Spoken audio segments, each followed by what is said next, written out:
Guys, welcome back to my channel. Today is confession day. Guys, it is April 2nd, 2021, and I am dying to get my plant starts planted in the garden. But I can't yet. It's just not warm enough. So where I'm at in zone 8A, my last estimated frost date for this year was April 1st, which was yesterday. And last night it actually got down to like 37, which is really kind of cold for this area. We generally have very mild winters, hot and humid summers.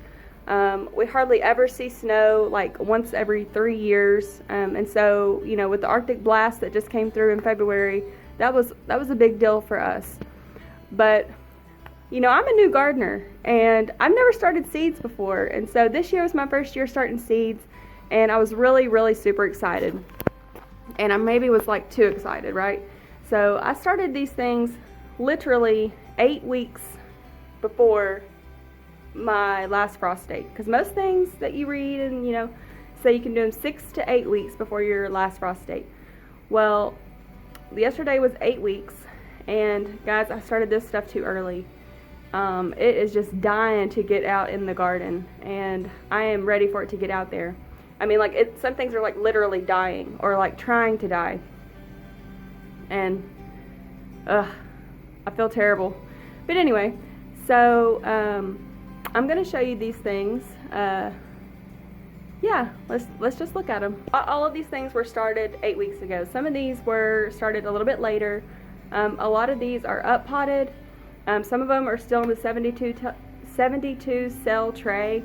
And then my peppers are still under the grow lights. I'm not going to put those out because in a few days, let's see, in about 4 or 5 days, today is Friday. On Tuesday, I'm hoping to plant this stuff out in the garden. The highs during the day will be in the 70s and the lows at night will be at least above 50, which to me, it still seems a little bit too cold, but from what I've, you know, the advice I've gotten is that, you know, 50 to 55 or higher is good for like tomatoes and peppers and stuff like that. But I'm going to wait like a week or two for the peppers because I don't want them to die. It took me several attempts to, you know, to get them to germinate and to grow and things like that. So we're going to look at this stuff. I just brought this stuff out because it's warmer during the day and I can already see some of it's kind of wilting. But anyway, let's look. So these right here are some zinnias and some snapdragons at the bottom. And they're in this little pot, and I know that they are just dying to get out. I pinched some of the tops, maybe incorrectly, but those need to be put out. And those seeds I got from the Dollar Tree, so I wasn't like really invested in like making sure that they live, even though I probably should anyway. This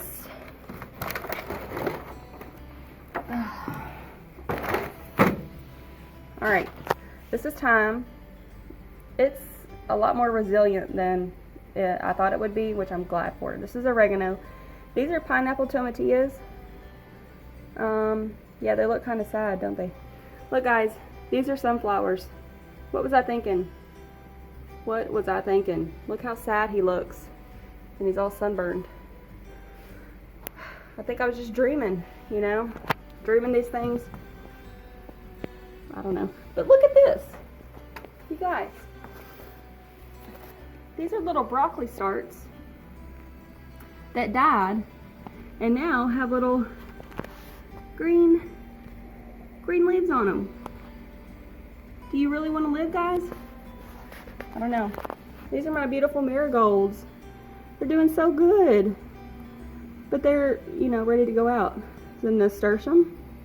It's had yellowing at the bottom. I've got the leaves off the bottom. And some more snapdragons. And I pinched some of these. And maybe they're going to branch off. This is my towel. Because guys, this porch is covered in pollen. So, these are my tomatoes.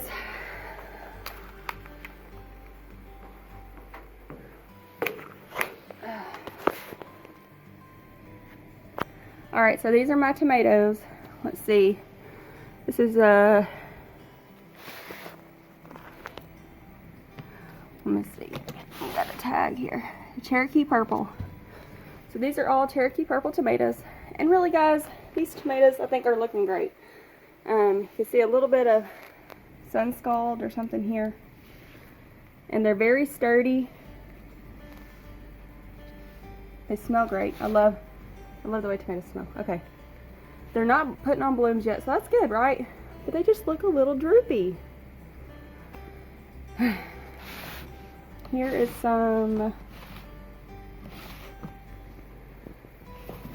Oh. Okay, these are Arkansas Travelers.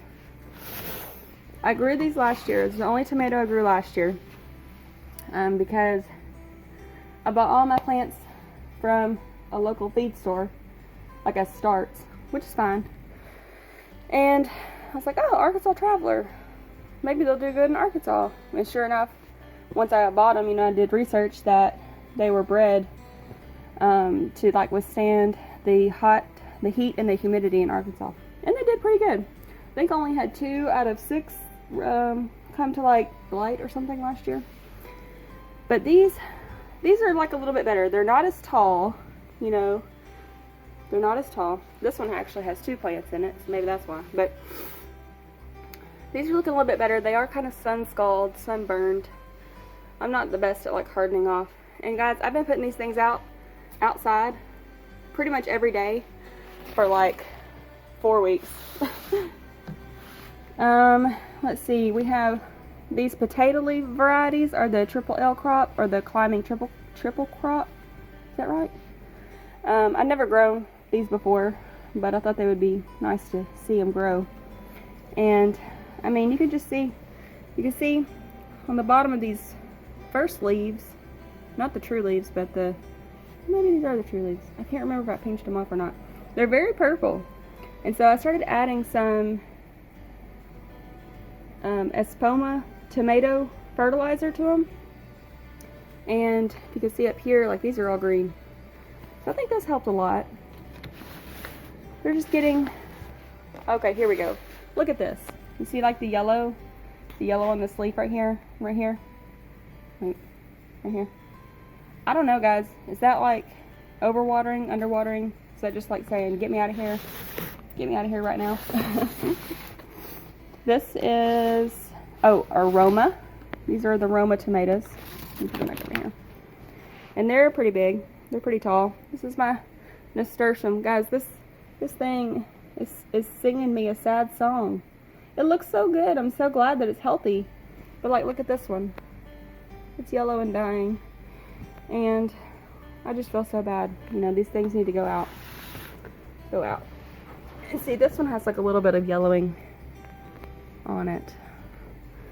Here we have, oh, the other Arkansas Travelers. They're looking pretty good. And guys, I saved the worst for last. These are my cucumbers. Don't they look pitiful? They look so terrible. I feel so bad. So I literally started these cucumbers and the tomatoes on the same day. And these cucumbers germinated in like 3 days. And you can see, like, this one is in a bigger pot. Okay? And at the time when I uppotted these, I did not really think about this. This one is in a teeny tiny pot. And look how sad he is. Look how that, ugh. These guys are putting on blooms because they know they're dying. And they're trying to spread their seed, you know, before they die. It's really sad. And you see it's got the tendrils. You know, these things, I've been putting them in my closet at night and stuff because it's still too cold outside for them at night. And they're climbing on my tomato plants and anything else they can touch. But guys, I just wanted to show you what it looks like when you start your seeds way too early. I'm not going to be too discouraged because I have faith that I think these tomatoes look really good and I think they're going to do well. This other stuff, may or may not. I have more seeds and to have a really long growing season, which I'm super thankful for. But next year, yeah, I'm not going to be starting things 8 weeks before. I'll do the tomatoes, and I'll try to start peppers 5 or 6 weeks before. And the cucumbers, I can do those maybe like 2 weeks before, or I could just direct sow those. And I knew that I could do that. I just wanted to grow something, right? So, anyway, thanks for looking at my plants with me today. And stick around, because I will be showing you planting some of this stuff in the garden, which I'm super excited about. I don't know if you can see the garden from here. I'm upstairs on the top deck. Oh, there it is. The beauty of the garden. The beautiful view we have. Thank you, God, for this beautiful day. Alright, guys. We'll see you next time. Bye.